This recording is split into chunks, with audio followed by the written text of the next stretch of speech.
Good evening. Welcome to Free to Heal. You want another drink? Okay. Y'all know. Okay. Let me just say this. It's Noreen McClendon. We here at Free to Heal. You can check us out on Facebook, Instagram, Twitter, all social media. And what we're trying to do right now, we're just trying to get through the night with no injuries, that kind of thing. But we really, really blessed tonight because we have Mr. Terrell Tillman Sr. And I'm going to let him give his own introduction about his own story. But before we do that, we got to do a check-in. Hi, how are you? I'm here tonight. My name is Diane. How you doing? How you doing?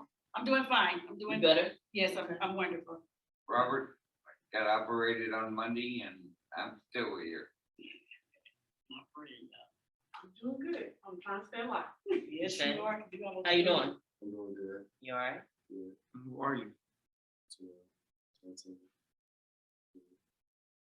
Just gotta speak up. That's Terrell Tillman Jr. and he's okay. And now this is Terrell Tillman Sr. and I'm going to let him. And my check-in is it's been a productive week. I'm grateful that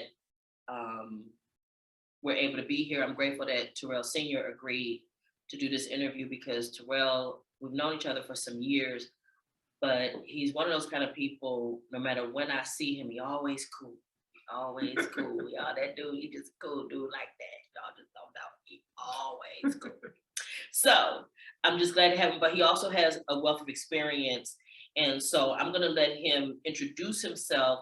And as I said to you before, as much of your story as you want to tell, there are some things that I like everybody to explain, primarily whether you did state time, federal time, and how much of it through a lifetime. And then we can go from there. So go ahead and do your own introduction. Hello, everybody. First of all, thank you, Noreen, for having me today. My name is Terrell Tillman Sr., and I'm from South Central Los Angeles, West Side, pretty much the Vermont corridor, Westmount. That's my area. And born and raised in LA, with the exception of the 19 years I did in federal prison. So I have 5 children, 3 grown daughters, 14-year-old son, 14-year-old daughter, and I have 5 grandchildren that I am glad to be here to actually be, because if you'd asked me when I was 15 years old, what would I be at this age? I said I'd probably be dead and any of that stuff. So being here now, having my children and grandchildren and being the person that I am now, I'm blessed and grateful for all the opportunities to be here and doing what I'm doing. And it's an honor to even be here to have this interview with you and to get some type of my insight of my story to the public and people, because this is something that I'm passionate about and I want people to get something from, so people don't, the young people, and they don't follow my footsteps and do the negative things that I've done. So pretty much I started off a young man in the streets playing ball and all of that stuff as a youngster. My parents were married. They were married when I was in my mother's stomach, and then they broke up when I was like 7 years old. So my pops left and my mom, she was there, fending for me and my brother, which is 3 years older than me. So, I had uncles and stuff like that, and I had some uncles that was on the criminalistic side, and I had some family members that was on the positive side, and I was more closer with the criminalistic side family members as far as the streets. So I kind of, once I couldn't play sports anymore because I had a slight heart murmur as a kid, and after I got into junior high school, and before I went to high school, the doctor told my mama, I had a slight heart murmur and it would be wise for me playing. So from that point on, my support system was pretty much shut down in that aspect. And even though I still played sports, I didn't play them organized at parks or whatever. So I basically turned to the streets, and being that my mom was a single parent, and my little sister was about to be born in 84. I was, junior high school. I'm in the streets. I'm gang banging. Got into selling drugs to make some money to help my mom and pay some bills. And you know, kind of just being a grown man as a kid. You And know? I want to ask you a question about that, because when you say, it made me think of my oldest brother. My oldest brother took on the responsibility to do things that he thought he needed to do because he felt like my mother needed to help, but my mother never asked him for help. So was this something you took upon yourself as being the brother and knowing that the young kids were coming, that you began to feel that responsibility for yourself? Or was it requested? Was there actually assistance requested? Because I know like I said, my mother didn't need it, but I know that as men, and particularly growing into men, you begin to take on that sense of responsibility. Well, yeah, it definitely wasn't asked. My mom never asked me to do anything, bring any money to the table, go get a job, or none of that. My job was just continue to go to school, and I kind of lived two separate lives. And basically, I was in the streets, and then you can tell my mom I was doing some of the things I was doing when I was in the streets. Anybody else here? Can I get an echo? The echo chamber? Because we hear that all the time from her. Like, her kids didn't do all the stuff that they did in the street. They didn't do that at home. No. They didn't bring that home. They didn't do it at home. They knew it wasn't acceptable at home, but they were doing it. So and one of the reasons that it's important, I say this every week, that it's important for me that these be broadcast is because there are mothers out there who feel guilty and they think it's their fault, and it's not. No matter what you do with your children, there are going to be things once they're not in your presence you can't control. Period. You cannot, and it doesn't matter. And that was one of the reasons why I was asking you whether, because there are mothers who request assistance. But I know my brother sold drugs, and all those kinds of things, but nobody ever asked him to help her. He just, but I also know that young men, as they become older, they begin to understand the responsibility of raising a family and having, and so on and so forth. So they tend to take that on themselves. And I'm not saying that they shouldn't. I'm not saying that you shouldn't have felt some responsibility, but I also know that it's not necessarily, the mothers don't necessarily have to ask. So that responsibility of young men, when they're brought up right, no matter how people look at the circumstance, we brought up right, and you see your mom, you can hear your mom, you know she's going to work, you know she's tired, you know the things she has to do, because you do ask for little things, and she's like, okay, well, let me wait, let me hold on, okay, let me see if I can get it. That's what makes them feel like, okay, let me help my mom. It's a sense of obligation as a young man going into adulthood and being taught, like you said, by responsible men, and men that are masculine, and men who are secure, and men who are providers. mm-hmm. So as a kid, I was getting that from, you know, dad, uncles, you know, mother's boyfriends, all the men that were, you know, nurturing me to be the person that I am. That was a sensitive thing to do. Mm-hmm. You know what I mean? And my little sisters, like I said, my brother was in YA, because he used to be in the streets and getting his money, but he was in YA, so we was going to see him every weekend, and my mom was pregnant. So yeah, it was a sense of, you know, of responsibility to me to bring something to the table, mm-hmm. you know, and being that I knew how to do it, mm-hmm. I didn't have a problem with doing it. But my mom, she didn't know half of the stuff I was doing in the streets. You know, at home I was Terrell, in the streets I was Baby Tucker. Okay. You know what I'm saying? So I was living a double life altogether. Right. So and let me stop you there and ask this question. Did that put pressure on you in some way? Was it difficult, or did you just flow in and out of those? What Meaning the double life. You know what, the double life really wasn't pressure, because I actually grew up in schools doing plays and acting and all that. So it was kind of, he had skills. He had acting skills, y'all. It was y'all. kind of like, it was easy for me, Turn them on. because basically, like I said, I was, you know, lead actors in these plays and stuff. So I knew, you know, at home, I was raised a certain way. You respect your parents, you respect home, you know, certain things you do and don't do. And in the streets, it was no rules. Mm-hmm. You know what I mean? But we still in the streets, we still respected. Like today is different with these youngsters.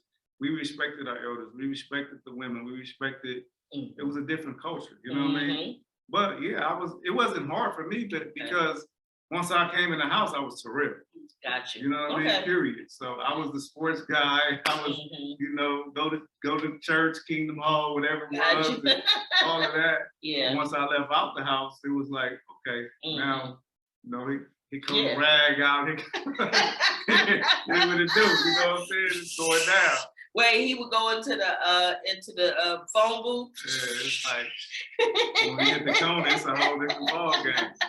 Cause and again, I need the audience to understand that is common, and it is not about parenting per se. That's just not what that's about.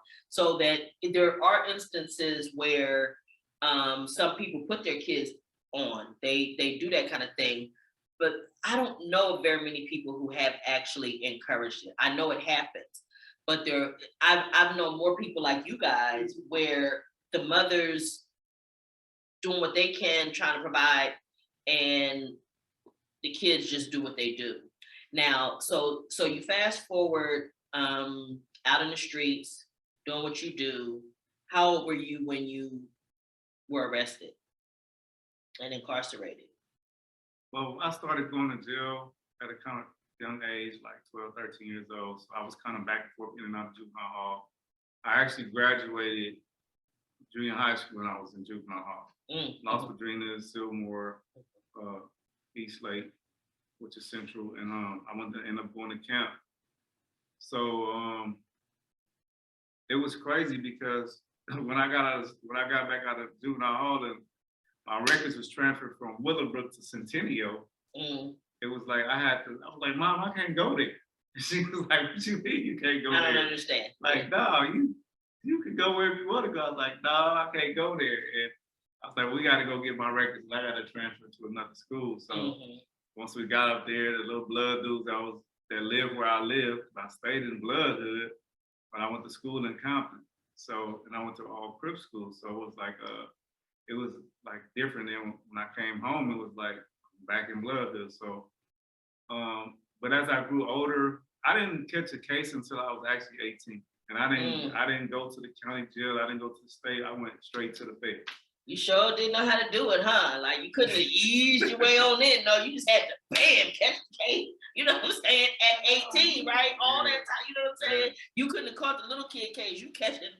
So, and one thing I want to also clarify for the audience too, is that when he talks about not being able to go to another school, not being able to go to that school, I can remember distinctly my son telling me things like, Mom, you can't leave me sitting in the car in any neighborhood. It didn't matter where we went. But I didn't understand it at the time. It wasn't until I began to get involved in gang intervention many years later that I understood that him being a Black teenage boy, he was like a sitting duck in almost any neighborhood. But one of the things, a guy, Taco, Ben Owens, he always used to say how gang banging affected his entire life. It meant where he could go to school, where he could party, what girls he could date. And I know when I started doing gang intervention and working with that community, that a lot of the guys were like, a lot of the problems started from guys dating women from rival sets. Different hoods. Different hoods. And, you know, and that's the term, the real original term, hood rat, is not a hood rat woman that has sex with every man in her hood, but the term hood rat comes from a dude or a person that don't never go out they hood. You can't see. So that's not the term hood rat came in for the women that, you have sex with a bunch of different hood, but no, the term hood rat is for people that never went out the hood.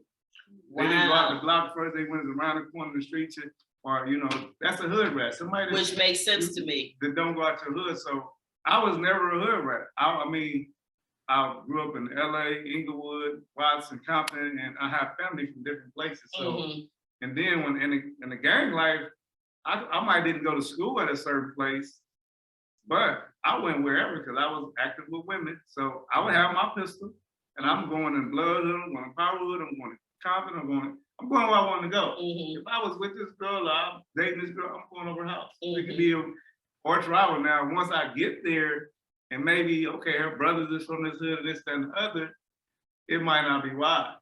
that be the first You and last think? time, you know what I'm saying? You It's like, think? okay, Can't talk to it's you no cool, more, babe. I'll holler at you later, you know what I'm Can't saying? talk to you 'Cause no more, babe. this gang stuff is real, you know what I'm saying? I'm not trying to get killed over you, you know what I mean? But So I'm gonna have to holler at you on the flip Exactly. side. You cute all that, but yeah, you ain't worth my life. yeah, that's a cold You know? game though. But just think about how limiting that is. Yeah. And you had a freedom in your mind that a lot of guys don't have, and they become that hood rat. Mhm. So they don't want to go anywhere else because they're afraid to go outside of their comfort zone. Yeah. And it really becomes limiting in every capacity. So you catch a case at 18, that was the 19 years all at once, or Well, did you do? I caught a case when I was 18 in 91. I got sentenced to my first time as an adult in jail. I got sentenced to 12 years and 7 months in the feds. I went to trial. They would never come with a deal. They just wanted to tell, and it's different from now. They give you deals now, but then early in the game, the feds, they wanted you to tell or go to trial. We went to trial, speddy trial, 12 in a box, found us guilty, 12 and a half years. So I served 11 years and 1 month of that, including the halfway house. I stayed out 10 years. I got off paper. I had another child because I had 3 children before I went. And I had 2 more children before I went back. So I stayed out 10 years. I got into the nonprofits, the gang intervention, and different things, positive things that I was making a difference in the community and with myself. So then 10 years later, to the T, 10 years later, Wow. January 12, 2012, Yeah, I my got birthday. arrested. I got arrested again for not letting my nose be nose. So people, when you let your nose be no, and Please don't let explain. You don't have to nobody. elaborate, and you don't have to give details about Listen, specifics, but when the you story. say no. And when people want you to do anything negative or get in any type of criminal activity or gang activity or anything that's gonna hurt you or somebody else or possibly send you to jail, tell their ass no. Not I'll get back or I'll holler at you later or let me check. No, just be definite about your decision because that means stand on it. And you gotta keep standing on it. Don't later on break down like I did. I was like, no, man, I don't sell drugs, I don't do this, I do this, I do that. But once I was like, oh man, well, it's cool, man. You've been knowing my folks for 40 years, I've been knowing it. All right, I'm gonna see what it do.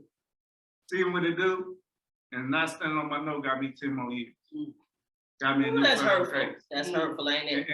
And it basically got me a new case, but not only to get a new case, but to be praying to get 10 years. Who goes to jail and say, please, God, please just give me 10 years? Wow. And,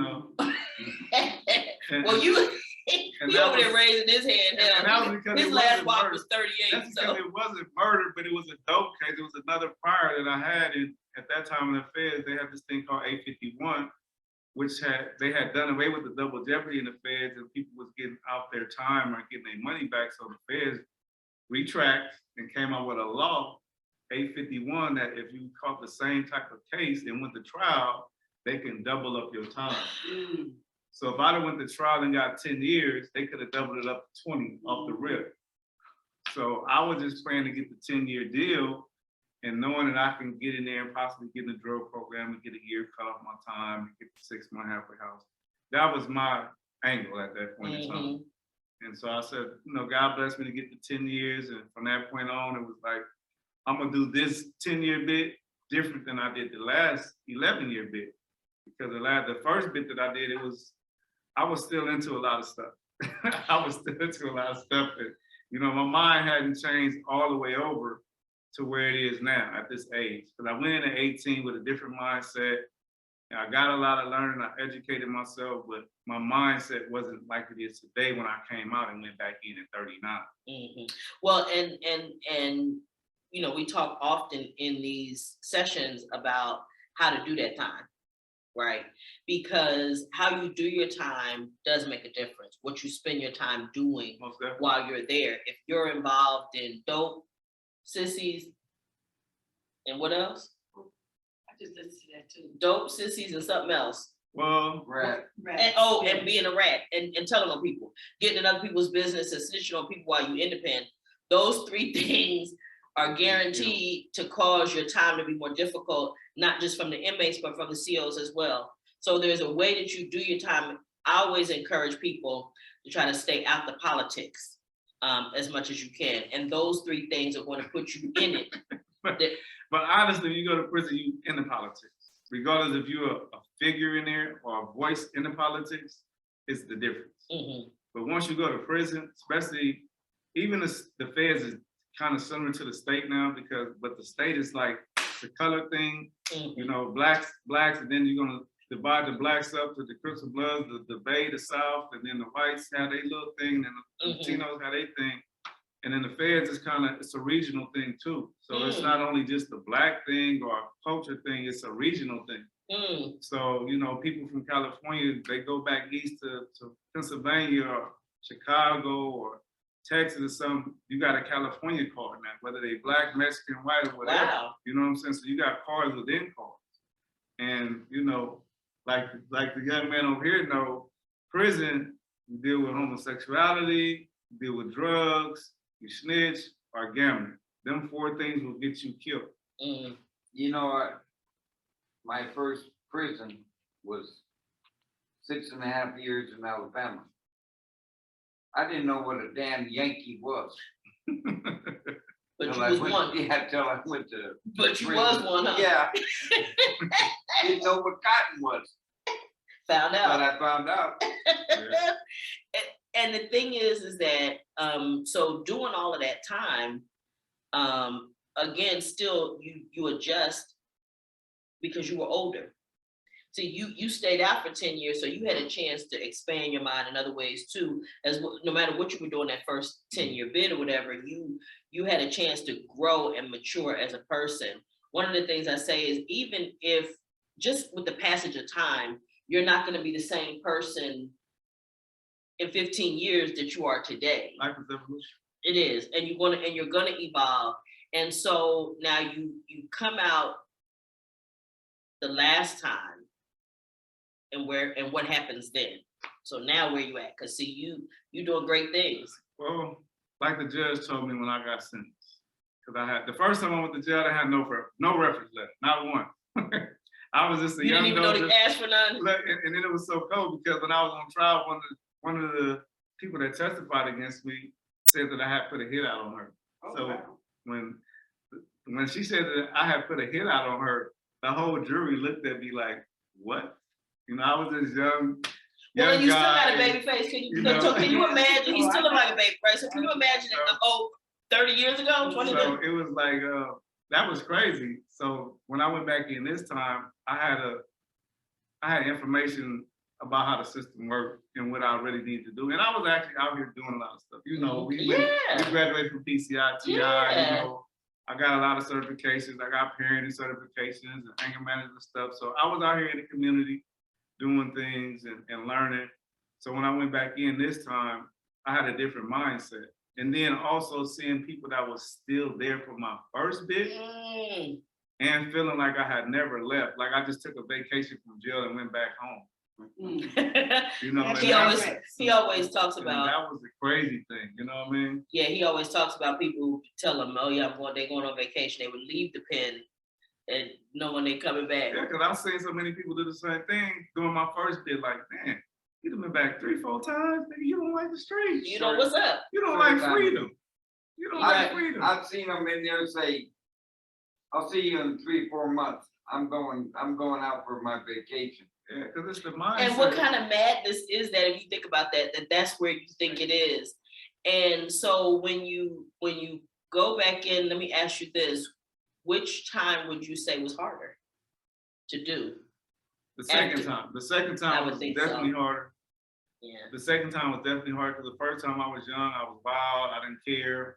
I didn't want to die, but I didn't care about killing nobody. I didn't care about stabbing nobody. I didn't care about selling dope. I didn't care about the real politics of prison life. And I was a figurehead, so I had say so. And I had a juice card.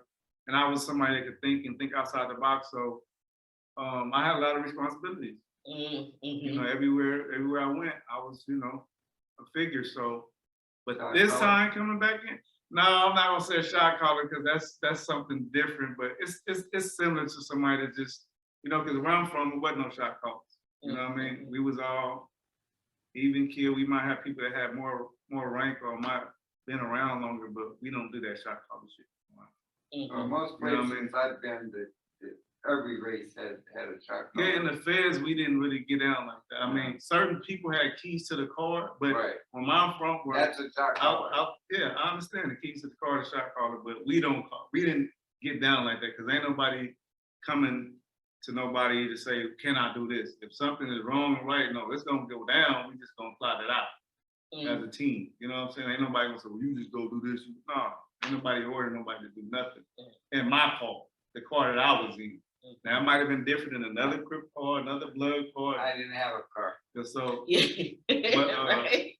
but pretty much it was harder because going back in at 39, my morals was different, my ethics was different, my thought process was You different. had kids, different, had- you had more kids. You know I what I had mean? more kids and it was disappointing because this young man was only 3 and I was repeating the cycle. When the first time I went to prison, my daughter was 3 and 1, and 1 wasn't even born.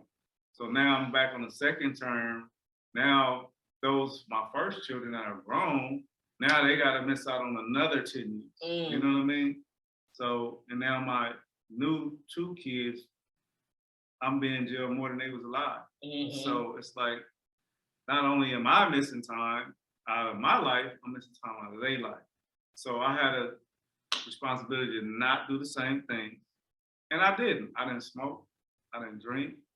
I didn't participate in no drugs. I educated myself more and I helped educate other people. I wrote a book, Reentry curriculum. I was teaching workshops. I got a certified Toastmaster. So I did a lot of different things that was opposite of the first time. But it was harder because I had to not fuck some people up sometimes. Yeah, You know? and I could also imagine too, because you also had a level of consciousness that was different. In other words, you understood a little bit more the consequences and the repercussions of your behavior, and the fact that and now you were affecting even more people because you had more children. And again, just the difference between being 18 and 39 is just a world of difference mentally. Just your mental is altogether different. There's a level of awareness and consciousness that causes you to think about what you're doing differently. And that's what made me come to you, Junior, and say, do you even remember him going away? Because you were very little? No? Okay. And let me ask you this. So in those years that he was gone, how do you think it affected you? I was very misunderstood. That's what it was. Misunderstood. Yeah. So do you think you were misunderstood because they didn't understand what you were going through in the sense of not having your dad, or you didn't have somebody to kind of lead the way? Well, people really would ask me what was going on. I had a lot of, anger issues and stuff like that. Nobody would ask me why I acted this way. Yeah, and that's really important. In case you didn't hear what he said, so y'all know I do this right. What he said was he had anger issues, but nobody ever asked him what was going on. Makes me think about Skip from Second Call. Or you didn't know how to explain what was going on with you to someone.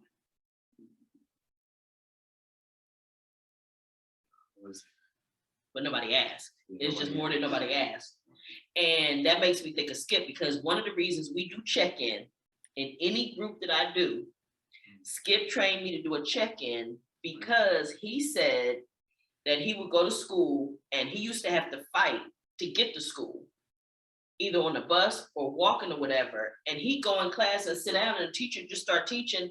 Nobody ever asked, was everybody all right? How y'all doing? Yeah. Nobody ever even cared or said anything. So when I hear you say that, it makes me think about him and how it's important to find out. So in my facilitation, particularly in the prisons, we always do the check-in with everybody, because no matter what material I might have had planned, I like to, if they dealing with something, let's deal with that. Because at the end of the day, can you find that for me, sweetie, and shut it off? I apologize. But at the end of the day, it doesn't matter what my lesson plan is. The reality is that you may be going through something that needed to be addressed and nobody even bothered to ask. They pretty much looked at your behavior and nobody wanted to know where did it come from. Let me ask you this. Were you aware of the source of the anger? Did you even understand it at that level? No. Yeah. See, I can imagine, that, being young, not really understanding why I feel angry, but being angry. And I'm sure part of it was not having your dad there, right? And what that brings with it. So it's important for people to realize when you're around children, and if you see there's an anger issue, one of the guys I really respect, I don't know him, Brian Stevenson, his one of the things that he says that I think is really important is we should be asking, and you say it, Di, what happened? Talk to me. What happened?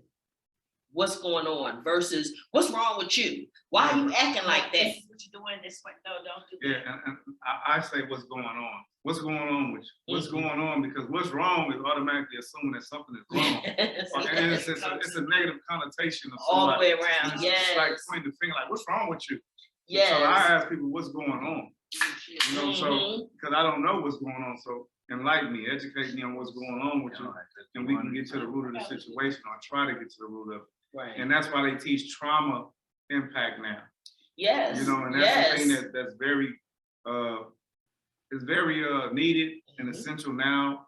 I mean, it's been needed, but in society, the educators, they come along with these plans 10, 20, 30 years a week. They know we've been afflicted with so much pain and trauma in life, but they come with the steps in education game to educate us on certain things and put certain things in place to line their pockets up. Get the I don't think education, that you get the can data. teach me anything about trauma if you never been through what I've been through. No, it's not about teaching about trauma. It's about, understanding that I have had trauma in my life.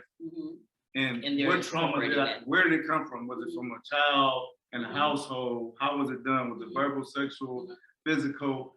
From childhood to the streets, to prison, to relationships or whatever. Right. Understanding that I have been in some type of trauma that makes me respond a certain way. Behave a certain way. And that is the thing that wasn't really apparent and even brought up in the 70s and 80s and 90s. Are you kidding me? Now, listen, but it's always been there. It's always been there. And Yeah. it's one of the reasons, again, and I saw you, it's one of the reasons why I want to have this so that people can understand it or even hear this conversation, and why it's so necessary, because we need to heal from all of those traumas. And part of the healing process is even to understand that it was an issue or that it was traumatic. In other words, for Junior, you didn't even know that you were in a traumatic situation, that it was traumatic to pull your father out of your life at 3 years old. You 3, how the hell you going to understand what? You can't go to Mr. Facilitator. My dad's in prison and I'm feeling traumatized. Exactly. What? Okay, it was never gonna happen. Exactly. But like you say, now they're learning that it is traumatic. And for me, my family's always been community organizers. We've always been in the thick of things in the community. And it's important for all of the people, for me, to get the information out to as many people as possible.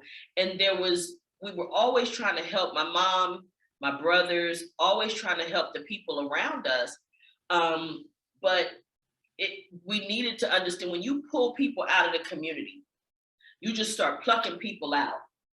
It was bad enough when they came after our men, right? With the drugs and things, the drug gang. But then it started with the mothers from criminalizing crack use.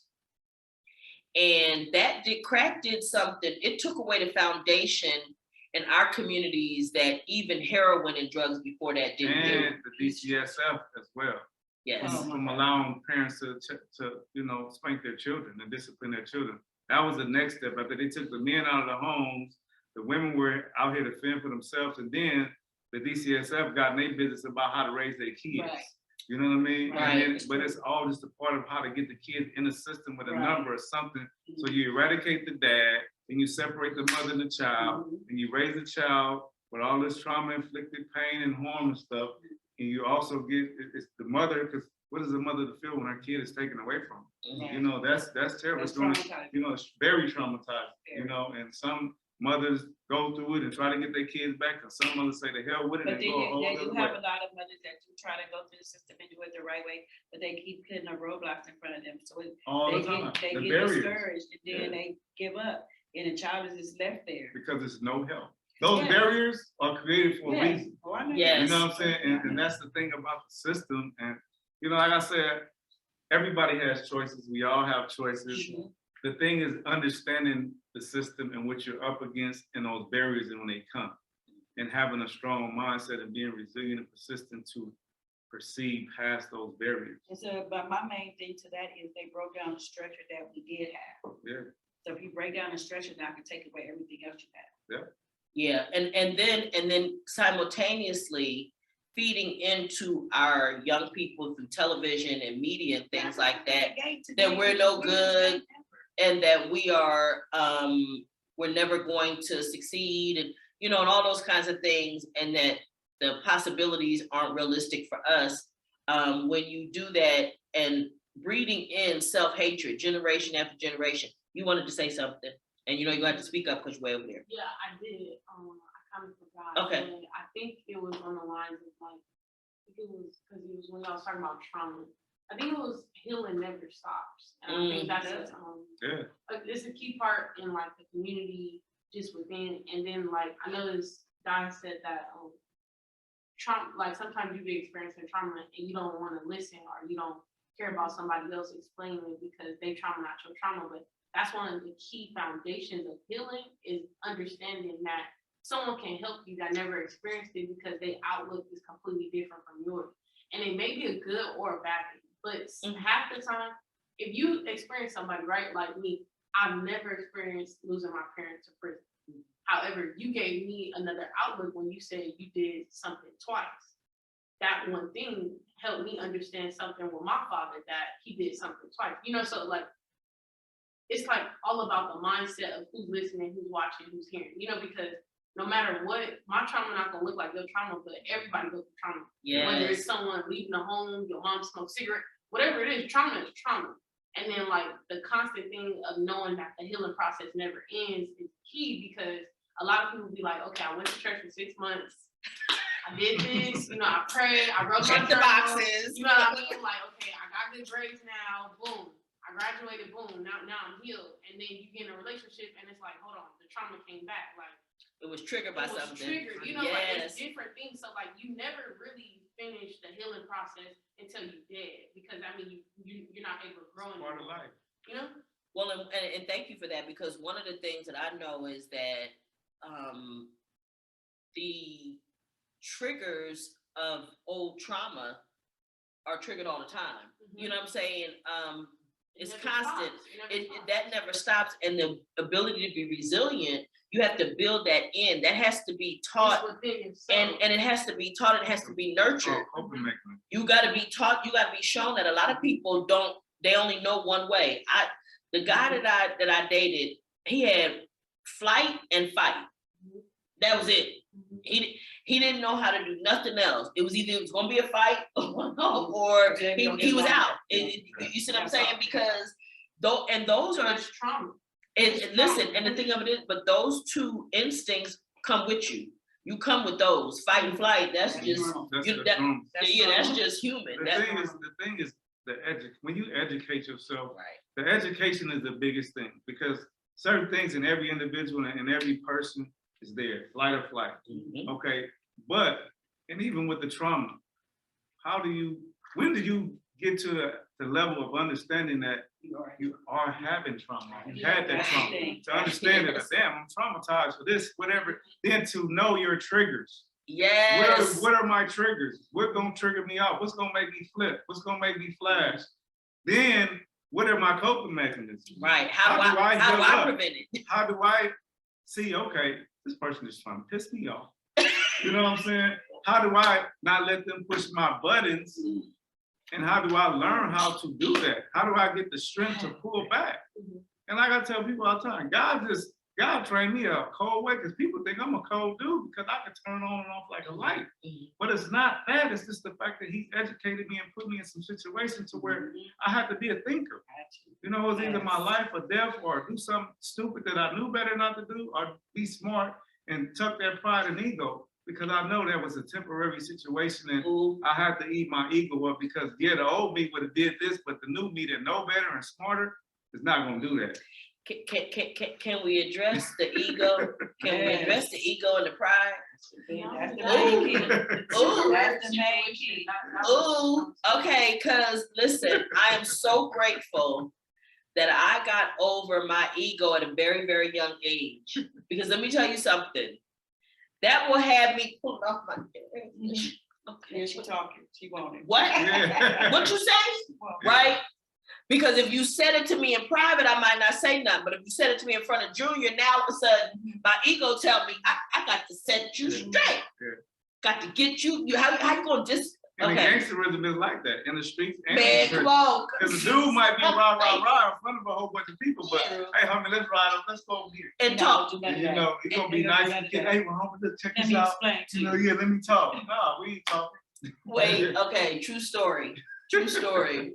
My cousin came, moved out here with me, moved out here from Philly. So she's straight out of Philly. Okay, we go to the townhouse.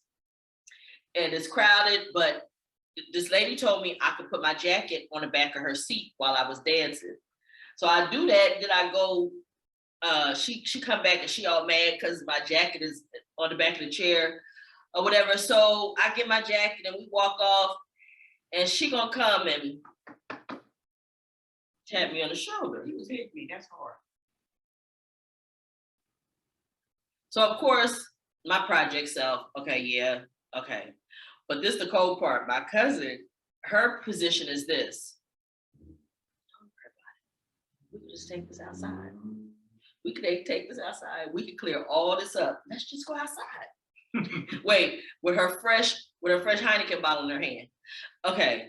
The thing was, the lady had sense enough not to go outside with her because going outside was only gonna make it worse. It was clearly not gonna clear that up. What it was gonna do was be a huge problem. But when you say it, made me think, let's go back here with no. Anybody listening, when they try to take you to another location, law enforcement will tell you. If they try to kidnap you, they try to take you to another location, your number one goal is to not go to the next location. Even if they telling you we're gonna clear it all up, if we go outside or we're gonna go back here behind the wall, don't go. It is not good. If we had got that lady outside with the Heineken bottle, we'd have drank the beer out of it and she'd ate that bottle. I'm just okay. And I tell that to my son. All the time. I say, you know, a dude might be a clown in front of everybody, but when you get to the side, he's gonna be nice as hell. He might be this way in front of the crowd, but when he see you in passing by yourself and he by himself, He don't have nothing to say. He ain't gonna say nothing. And that's ego. Right into that. And that's ego. And the important thing, because while I'm laughing about my cousin, in all seriousness, the ego is what is going to get you in more trouble when you serve in that versus the reality of the situation. Because a lot of times the offense is not that deep. It's just not that deep. It's not worth all of the time and energy that you would put into serving time for whatever. Because literally, just even the situation I'm talking about with my cousin, if she went outside and we beat that lady bad, both of our lives could have been worse. You see what I'm saying? For something as simple. What happened when you're at the point that you don't care?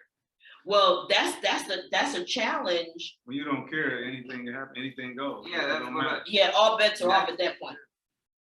I mean, We know that's you. you And know, that's the that's thing where about I it. used to be. Yeah. But I'm saying that at one point, anything would send me off. Mm-hmm. You know, it didn't take You had a short fuse. real short, Yeah. and I only knew one way to take care of it too. So Extreme violence. yeah, but now I can see it coming, and I try to Yes. step one way or the other. I won't let nobody put their hands on me. That is a red line. I don't care. I'm not afraid of anybody. I'm stupid. But when they put their hand on me physically, like to hurt me or something, I'm gonna take them out.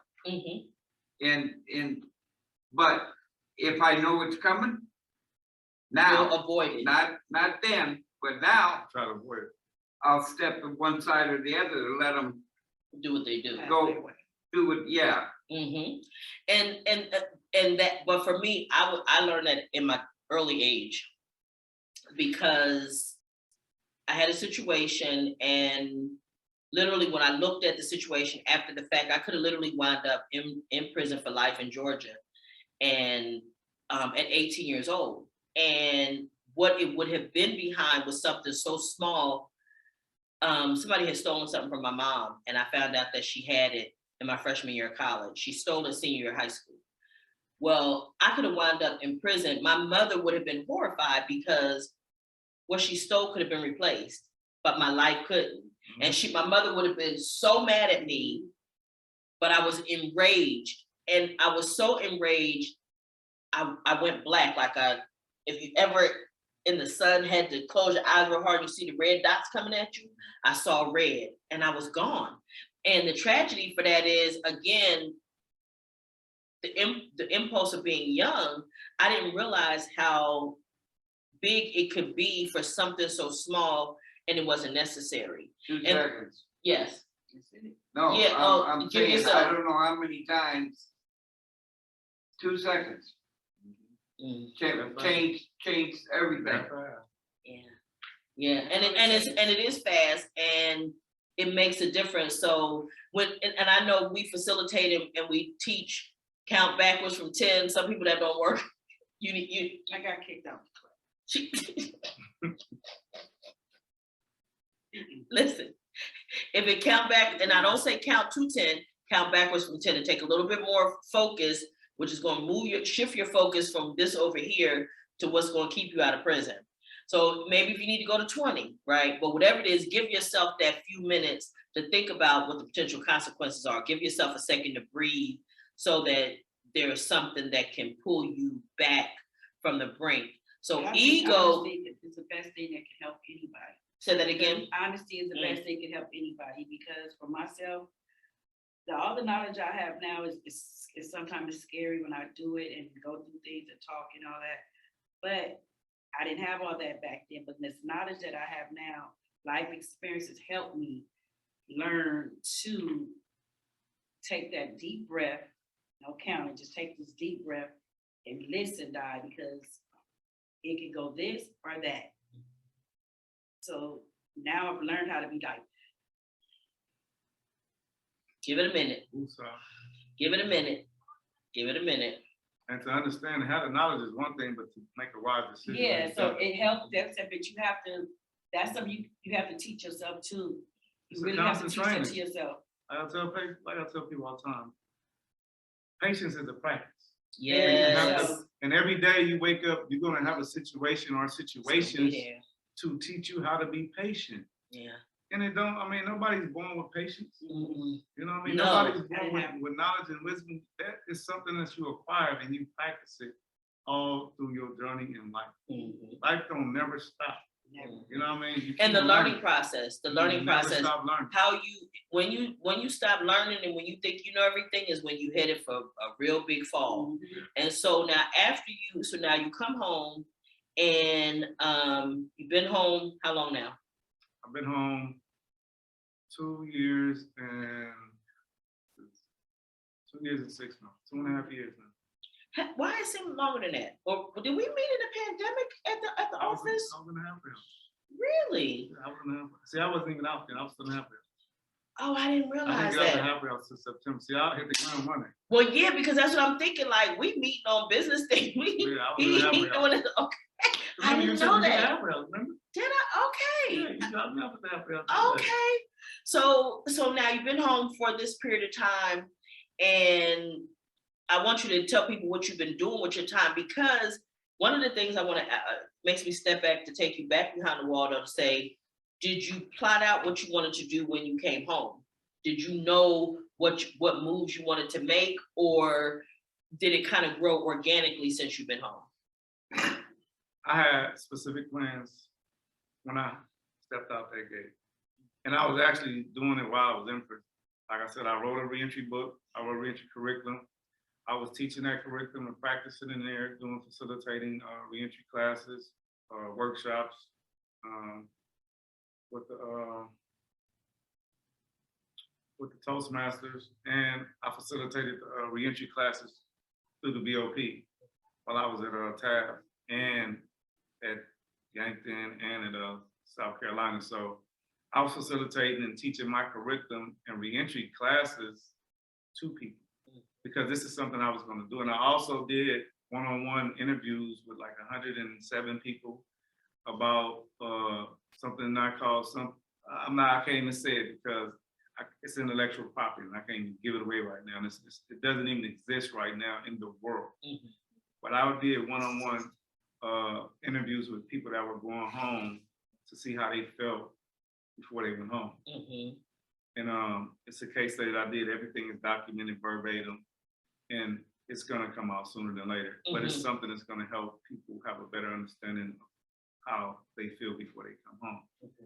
But now, you know, I got out, I have plans to do this reentry thing real good and, you know, be the reentry person nationally. And I was like, okay, well, this is my lane. This is my lane right here. Mm-hmm. So, and because before I left in 2012, there was no such thing as reentry. Mm-mm. It was just people getting out of prison, you know. So now it's reentry, and all these billions of dollars is behind it and getting pushed through.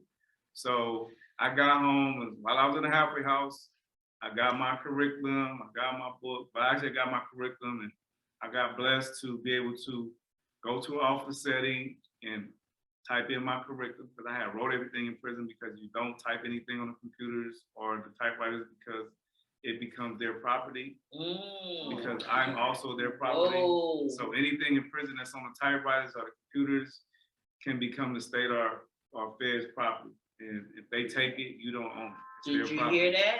So I wrote everything. Okay. If you're in prison, in the state of the Feds, and you type it on their computers, they can easily push the button and say, type out everything you just typed. They can get your work on the computer or the typewriter, and that's their property, because you are their property. And you have nothing copywritten at that point. So I wrote everything meticulously, and then when I got out, I typed it all in, I got it copywritten. So my curriculum was ready to go before I even got out the halfway house. So that was one of my goals, to get out here and get this curriculum going, put my book out, so I can help educate people on the whole reentry process, because this is my second time, and being the first time I completed 6 months halfway house, got on paper 5 years, and was out 10 years, 5 years off paper. So I felt I had the formula for success. Sure, absolutely. And that's why I named that the name of my book, Formula for Success, Reentry -030. So that was my plan, and I'm just out here executing now. So, you know, I got back with Brother Kill. Mm-hmm. Akil Bashir. Akil Bashir, PCITI, and I'm reinstated with him. Mm-hmm. I got to do public safety certification. Okay. Because Terrell, we graduated the very first class. You was the first class, I was in the second class. Okay, first class PCITI, that was. I was mad I wasn't in the first class, but I was in the second class. We was the bottom. The second class was the best, because the first class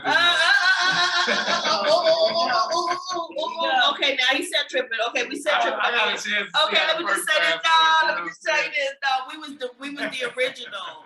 We was the originals, Professional Community Intervention Training Institute. Okay, we was the originals. Okay, let me just say. The first class, I was the second. Okay, well, let's just be clear. Who was first? Okay, and we had to show them how to do it. We had to. I was at their graduation and all that. I was like, man, I supposed to be in the first class. But, we had to show them how to do it. So the thing is that with that though, because when I didn't realize that, and I guess I probably was just so glad to see you that I didn't realize that I was taking you to the halfway house. Like, I probably didn't realize it. And by the time I saw you, you were emailing me the type curriculum. So you must have really got busy. Yeah, I mean, I didn't waste no time. I mean, yeah. I just knew that from my past experience, and then to wait the system is now with the halfway house, because at first in the halfway house in the feds, you had to work, period, or you was going back to jail. Wasn't no go to school, wasn't no training, wasn't no volunteering. When I got out this time, you had options to go to school, go to training, or volunteer. So knowing that, I was like, I'm not gonna pay these people a dime or red cent. I needed surgery. I had waited all the time to do that. They still didn't do it. So I felt like, and I wasn't about to get on the bus and go to work for nobody and pay them no 25% of my gross like I did the first time. So I volunteered. Brother Robert Rubin blessed me to come through here. Taco wrote me a letter as well to my council at the halfway house. So, you know, they allowed me to come out every day from 8 to 4. And from that point on, I started typing my curriculum up, got my curriculum typed up, got it copywritten. I started my own business, my own LLC company called Lessons Learned. So I was hit the ground ready to go. I had a business plan, I had business sense, I had did the nonprofit prior to going to work, prior to going to jail. I had been around a lot of different business sectors. And I was like, no, I'm not doing that, I'm gonna do this. And it was just all about execution. So I just got out and started executing. I got my anger management facilitators certification. I got certified from the city. I'm a peer navigator now at the WLCAC. I'm over Project Impact that's funded by the city. And I'm still collaborating with Noreen and so many other people in the community that's really about this work and it's not just playing with it and trying to lace their pockets with it, but we're really out here making a difference. You know, I link back up with the brother Kill, and you know, I've done some things out here, and it's just I haven't even scratched the surface yet, you know, from things I'm gonna do. So I'm just continuing to move forward, but I have plans and I'm executing. And another thing I want to tell you people, and this is a little part of my curriculum, I call it the triple A, like Apple: assess, adjust, and address. So whether you're on the streets, whether you come out of prison, whatever, get you some assessment plans, get you a sheet, whether you write it down or you got it in your head. I do both. I have it in my head and I got it written down. Assess where you want to be, what you want to do, how you want to do it, the time frame, what you want to do. Then you can always make adjustments when you get to that timetable, and you can see, you know, reflect back on what you want to do. And then once you make those adjustments, then you start addressing those adjustments.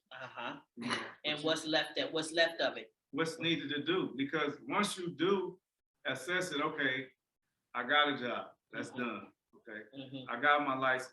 First of all, I got my license, I got my ID, I got my social. Now I can get a job. Right. I got a job now. I need a car, or I need a place to stay. You start checking these things off the boxes. Last time I got out, it took me 16 months to get my own place. Okay, this time, so I had a time frame from doing it the last time. I had ups on people that had never come out of jail before.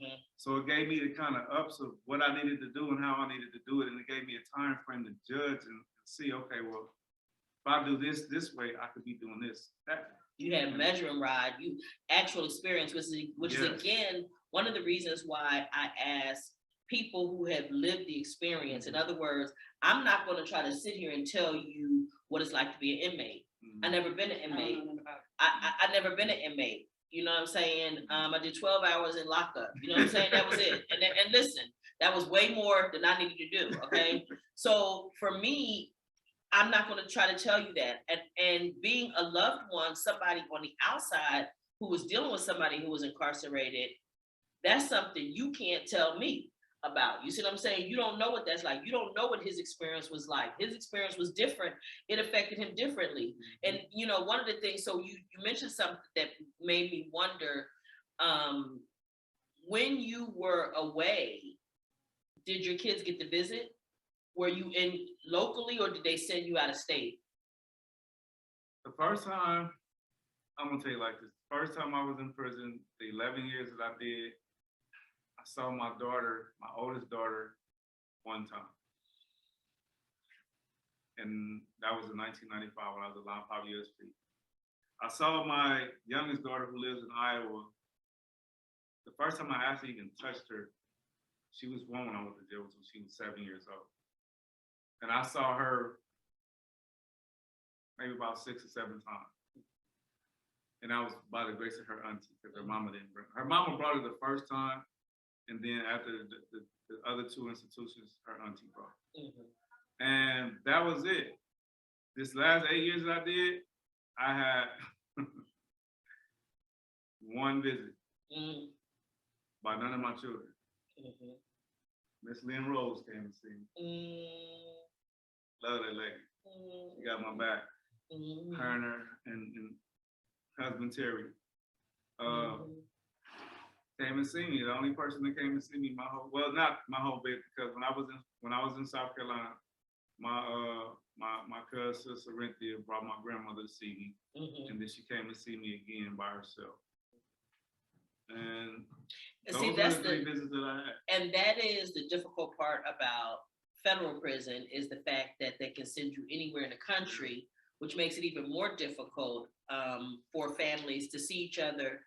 It makes it more difficult for you to be a father when you can't even you can't see them, you can't talk to him about what he's going through, or none of those kinds of things, because you don't have that kind of access. And it's also the communication with the other parent as well. Right, and there's all of those dynamics. Yeah, it's a lot of And different dynamics. there's a lot of dynamics that go into it, and things that challenges. But what I want to make sure people understand about your story is, particularly on that second bid, you came up with a plan. You were different when you went in. Number 1, you were older. Number 2, you knew that things needed to change. And I'm going to sit here and say right now, the fact that, that you have your son with you right now is a blessing. Most definitely. Because you get to influence him in ways that can prevent him from going the way you went. Most definitely. And, I was teasing his son when he got here. I said, your dad was cool. I said, I know you probably don't see it that way. You know what I'm saying? He probably don't see him as cool. You what, 15? 14? Okay, listen. I can tell you he don't see his dad as cool at all. It just doesn't exist as a 14-year-old. And listen, my mother was the best, and as an adult, I realized she was the coolest cool.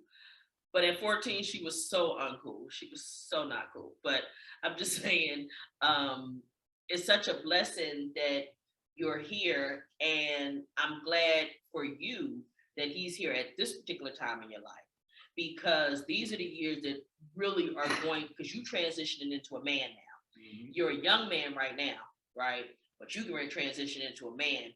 And this man, your father, as long as I know him, been a man. Okay. And now hearing his story about what his thoughts were about trying to help provide for his mom and the rest of his family, he always been a man. So it's a blessing for you to have an example that's there, that's a positive example. And we don't often get that example. Our young men and women in our community don't often get that example, because we have had people pulled out of the community. Yes, sir. It's like a saying I heard, the older I got, the smarter my parents got.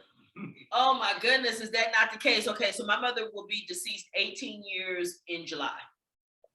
And I could tell you all of the things that I thought she didn't know. I have had to apologize to her posthumously on way too many occasions. Oh, you was right about that. Oh, you was right about so-and-so. That is a snake. They are a snake.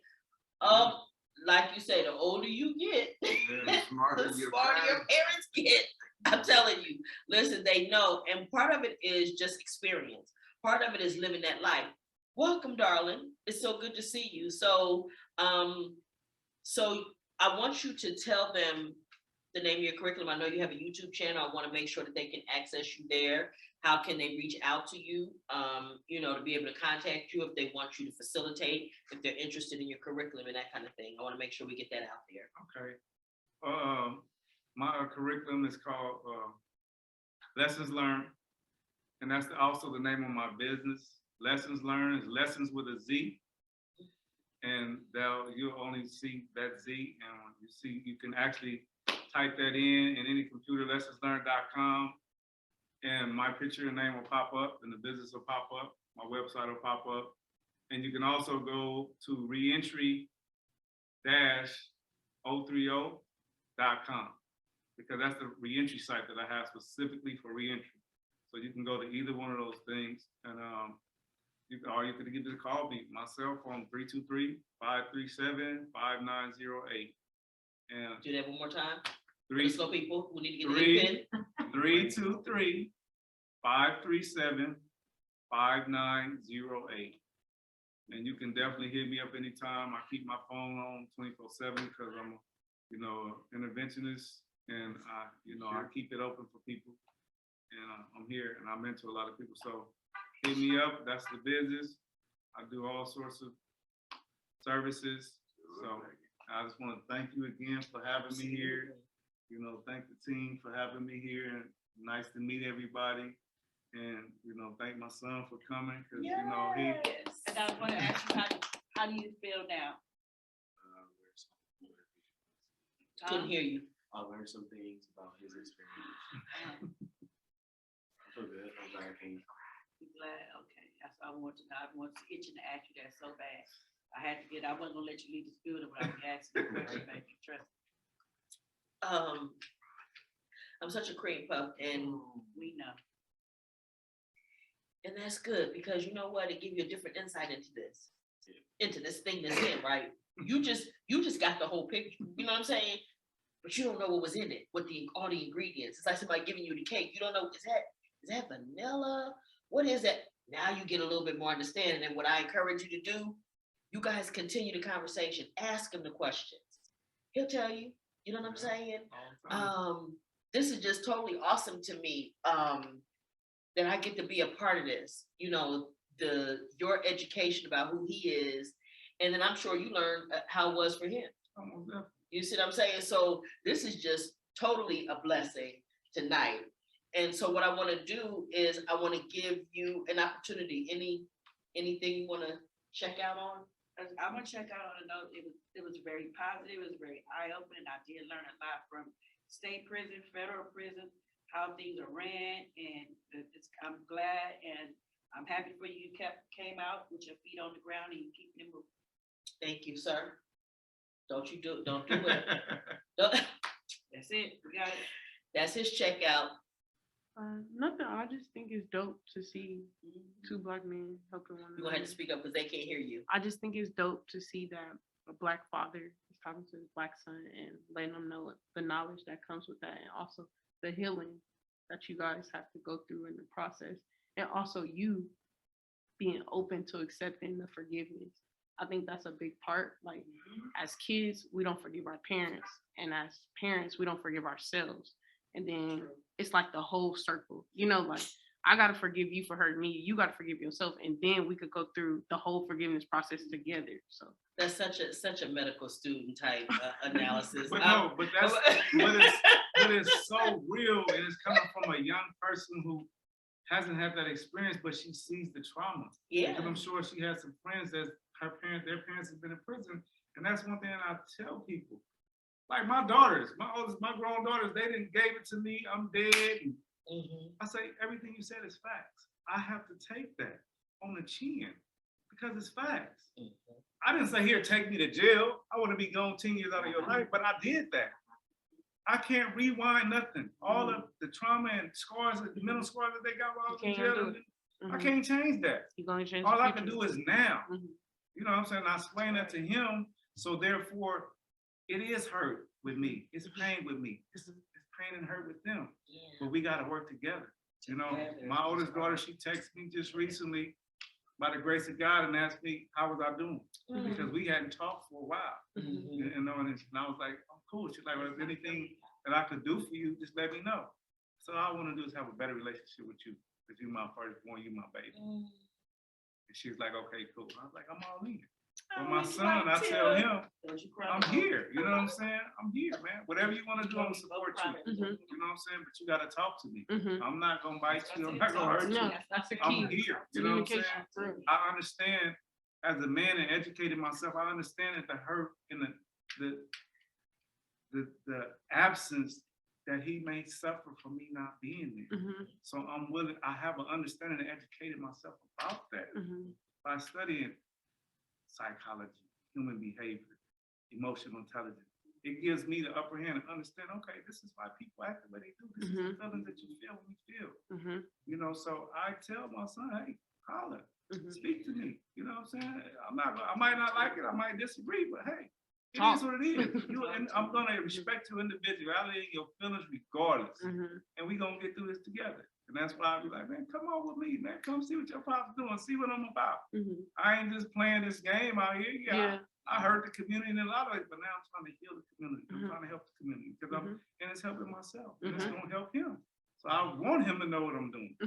You know what I'm saying? And be a part of it like he is now. And I thank you for coming because, you know, he like, oh, I want to go. And I'm not gonna make him go, you know what I'm saying? But he coming around, you know, I had my surgery, I hadn't seen him in over 3 weeks.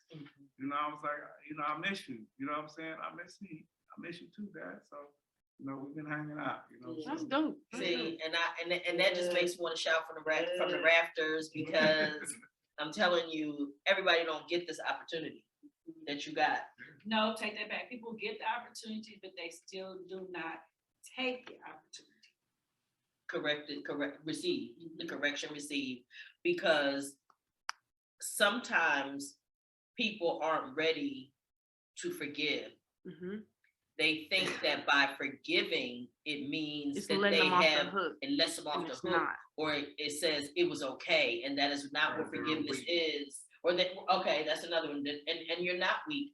It really takes Makes you strong. quite a bit more power to forgive someone that has wronged you than it does just to hold on to the anger. And quite frankly, the anger, holding on to the anger and unforgiveness is like, Holding yourself back. yeah, it's like expecting them to poop out what you ate. And you trying to kill them with a poison that's not yours in the first place. So I just say, do yourself a favor and let it go so that you can be free. Forget the other person so that you can heal.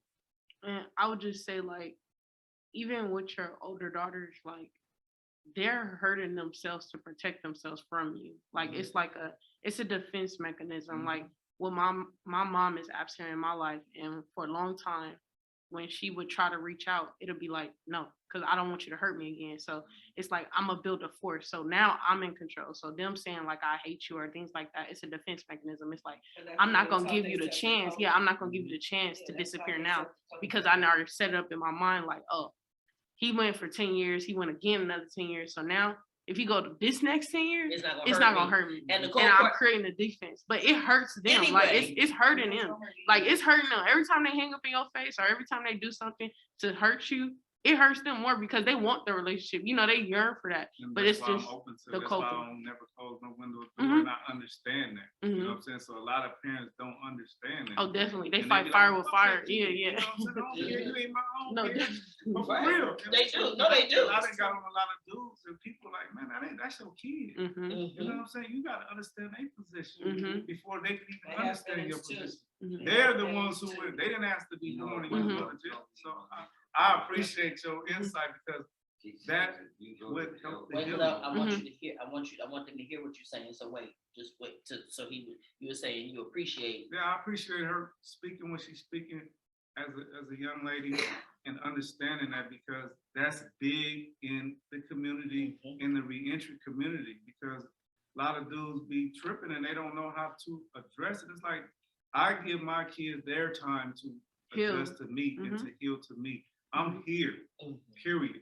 Like I tell him, I'm not just working for me. Yeah, it starts with me because without me, I can't do anything. But I'm working for them, my grandkids. I'm finna leave something here. When I'm dead and gone, it's gonna go down the bloodline. But I'm also giving him a chance to heal and get used to me. You know what I'm saying? And I allow my daughters to vent.